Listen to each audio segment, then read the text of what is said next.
in deep-sea boats and helicopters are rushing toward the space capsule just landed on the water. They come there and open the hatch to rescue the astronaut. She's unconscious and was hit by something. The astronaut Sam wakes up in the hospital and sees a bandage on her hand. She looks around and sees the pen is levitating in the air. But when the doctors come, it's back on the table. The doctors congratulate her on completing her first mission. They ask how she is feeling, and she tells them she's feeling a bit dizzy, and she just saw the pen floating. They say it's pretty normal after coming back from space. She asks what the bandage is for. They say her hand is swelling, but fortunately, there is no fracture. They ask what happened as they lost communication with her when she was coming down. She says she is not sure, but she must have collided with something and lost consciousness on her way down. Doctors say something has penetrated her capsule and broken her helmet. They think it's probably meteor debris. She then goes to meet with her family. Her husband Mark has come with their daughter Izzy. She is talking with her daughter when her father, General William, comes there. He congratulated her on completing the mission. When Mark asks him what happened on her way down, he says the military and NASA are both looking into the matter. They picked up some unusual frequencies when they lost communication with her capsule. He says they have prepared a house for her where she can recover in quarantine. Sam tells her family to visit her there, and the doctors take her away.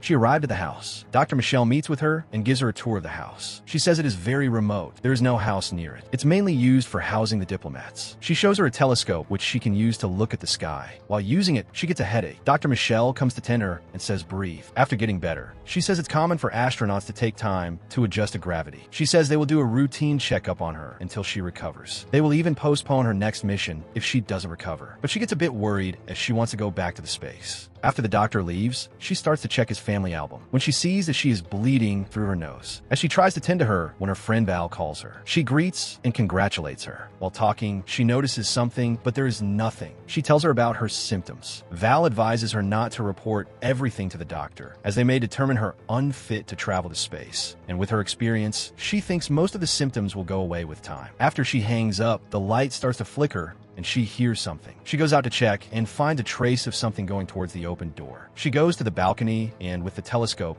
starts to look into the woods. She gets shocked to see something moving behind a tree. But when she looks carefully, there is nothing. She goes out into the woods to investigate. While looking, she gets a headache accompanied by visual images of a place. She wakes up back in her bed. She notices that her hand is not improving and is swelling more. She tries to make breakfast and again sees the egg floating in the air. She even touches it, but when doctors come, it falls on the floor. Dr. Michelle comes to check up on her. They put her through exercise to collect data on her health. She gets cramps while exercising. She is lying with ice bags. Dr. Michelle comes with a drink and says it will help her. After she leaves, Sam calls Mark. She proposes to do a family tour after she recovers, as she is feeling a bit distant from her family. But Mark says it's not a good idea as they don't see her much. He thought adopting a baby would keep them closer, but it didn't. Suddenly, Izzy comes there to talk to her mom. Mark cuts the call as he needs to go to work. Sam goes out on a stroll in the woods. She again gets a headache with the same visuals. After getting better, she notices a cable in the ground. Following it, she comes in front of fake rock. Inside it, she finds a camera facing the house. She looks further and finds another cable with fake rock and a camera facing the house. Distressed, she tries to look for more when she falls and hits a rock. She wakes up in her bed and finds that her head is bleeding. A soldier comes and says that they found her in the woods and brought her here. He informs her father is here. She goes to meet with her father. He tells her that she is supposed to take rest, not wander around. When she inquires about the camera, he takes her into a room and opens a secret door. Through it, they go downstairs and he shows her the password to the door. He tells her that it is used to keep the high-value diplomats securely. It has every essential and cameras to keep an eye on the outside. The house goes into lockdown in case of danger. He tells her not to worry and to take rest. After William leaves, she checks on her hand as it is getting worse. She opens the bandage and sees it getting worse. She takes a picture and sends it to her friend Val, who advised her to take a bath. While taking a bath, she suddenly hears a sound. She gets a bit scared and goes back into the house and calls her husband, but unfortunately, it goes to voicemail. Again, the light starts to flicker and power goes out. With a flashlight, she starts to look everywhere when suddenly she feels someone's presence at the door. She goes out to investigate, but there is no one. She comes back in the house when suddenly the house starts to go into lockdown, announcing that a foreign object has been detected. She tries to call, but there is no service. She searches the house and feels something is moving, so she runs to the power room to turn back the light, but fails. Suddenly, she sees someone is trying to open the door, but when she looks at the door, it stops. She opens the door to check. There is nothing there, but she again hears the sound and the flashlight falls on the ground. Blindly, she starts to look for it and is able to retrieve it. She hears the sound coming from behind the window. When she tries to look, a creature puts a hand on the window and she runs away from there. She runs into the secret door and goes into the vault. She turns on the camera to search for the creature. In one of the cameras, she finds the creature standing still, looking at the house. She wakes up in the morning and runs back up the stairs. Her father and the doctors come to check up on her. She tells William that last night the house went into lockdown, and in the vault, she saw a creature. Her father assures her that he will look into it. The doctors do a checkup on her. They're worried about her hand as it's not healing. Mark has arrived with Izzy to meet with Sam. Izzy is very happy meeting with her mother. Williams comes there to take her away, so Sam and Mark talk. He shows her the telescope and says she brought her mother the same one when he adopted her. As they're playing with it, Sam tells Mark what happened last night, and she also tells him about the hallucinating episode she is having. She says she is afraid that some extraterrestrial creature has followed her back. She was transmitting a message in space. Something must have followed her via it. He reassures her that everyone is looking into the matter, and if she wants, she can go back to the house with them. But Sam worried that they would cancel her mission and says it's fine. When Izzy and Williams come there, William takes Sam into the vault and shows her the footage from the last night. But the footage is distorted and there is no one. She is completely surprised. William asks if she still wants to live here. She says it's fine. Before leaving, William tells her to call in case of an emergency. She does a checkup of the house to see how many people are in, and it shows there are 9 people. She is walking with her daughter and Mark. Izzy goes ahead as Mark and Sam are getting closer. Suddenly, they hear a sound. They called for Izzy but couldn't find her. They're getting worried when she comes back with dead insects. They scold her for going away. When they see insects crashing into the trees, they run towards the house and see a swarm of insects coming towards the house. Hurriedly, they go back into the house. They see the insects have surrounded the house and are crashing into the windows. The house gets filled with dead insects. Agents come to clean the house. She asks the director what has caused this. He replies that he is not sure, but it may have happened because of changing weather patterns. She tells Mark to take Izzy back to the house as she is tired. Mark asks if she will be okay living in the house. She says it's fine and it's only for just few days. After they leave, she feels pain in her whole body. She checks her leg and sees it bleeding. Her nails are also coming out. She bandaged her whole body. Again, the lights start to flicker. She takes the table and uses it to shut the door. She, in her room, searches for abnormal insect behavior. She finds that it links to the change in Earth's magnetic fields. Because of this, satellites malfunctions, and there have been reported UFO sightings wherever this weird phenomenon happens, and people have gone missing after that. She gets a bit scared. Her back is hurting, so she goes to check and finds it is also bleeding. She hears the same sound and the lights start to flicker. She locks every door. When Mark calls and she tells her to come back to the house, suddenly the house starts to go into lockdown, stating that something has penetrated the house. She informs him that something is in the house. Mark says he is coming as soon as possible. Sam runs toward the vault when she falls down the stairs and sees that a weird liquid is coming out of her wound. She goes into the vault and starts to look into the camera, but couldn't find it anywhere. Still, she can hear something moving, so she conducts a house scan, and it shows there are 2 individuals in the house. She again looks through the camera and sees a creature moving in a room, but the camera gets turned off, and one by one, all of the camera gets turned off. She does another scan, and it shows 3 individuals in the house. The vault starts to malfunction as something might have entered there. She runs to her room and hides there. She sees the creature inside the room. She moves from there as it is coming towards her. She sees that another creature is also coming, so she sneaks out from there. She runs into a room and hides there. Her hand is hurting too much, so she removes the bandage and sees that her hand is changing like the creatures. They are coming towards her, so she runs into a room and finds a door. She breaks the door and sneaks through it. Mark also arrives there with Izzy, but the house is in lockdown, so he is unable to get in. Sam, running through the corridor, gets attacked by the creature. It's holding her leg, but she manages to free herself. She then runs away from it. Her whole body is changing like the creatures. Outside, Izzy comes out of the car and shows her father that lights are coming out from the woods. He goes with her towards it. Sam is also able to come out in the woods via a secret passage. She is running through the jungle as Sam and Izzy are looking for her there. William, with soldiers, also arrives at the house. Seeing Mark's car, he says they should not be here. He tells the soldiers to search the house, and remember they're dealing with an intelligent creature, so don't do anything stupid. She is running through the woods and slowly changing into the creature. Inside the house, the soldiers inform that the house is empty. He orders them to keep searching. He then goes into the vault and finds the path from where Sam has fled. Sam, running, gets exhausted and falls on the ground. She feels the creature in front and pleads with it to spare her life. The creature touched her chin as she looked at it. It asks if she can understand in their language. Surprisingly, she can understand. Other creatures come there and say they miss her and they never forget her. It asks her to remember and touch its head with her. She remembers they are running away from the soldiers through the woods. She gets separated while running. They can camouflage instantly, but getting back back takes time. When soldiers surrounded her, she turned into a human girl. William, searching for them, finds her and takes her up as his daughter. Sam remembers everything. Mark and Izzy come there and are surprised to see her. She tells them that they won't hurt them. William also comes there with a gun and tells them to come with him. Mark asks him to put down the gun, but he says he waits a lot to capture them. Sam asks if the whole mission is just to lure the aliens back to Earth. He says he gives her a new life, and now they must come with him. She asks what he's going to do if they don't come. He points the gun and says he won't ask again. Mark jumps on him and starts to punch him and knocking him out. Sam starts to change back into her real form. Other aliens ask her to hurry up. They need to leave. Sam says goodbye to her daughter and leaves from there. When soldiers come to rescue William, they see their spaceship leaving from there. They all stand there watching it leave as the spaceship vanishes in the sky.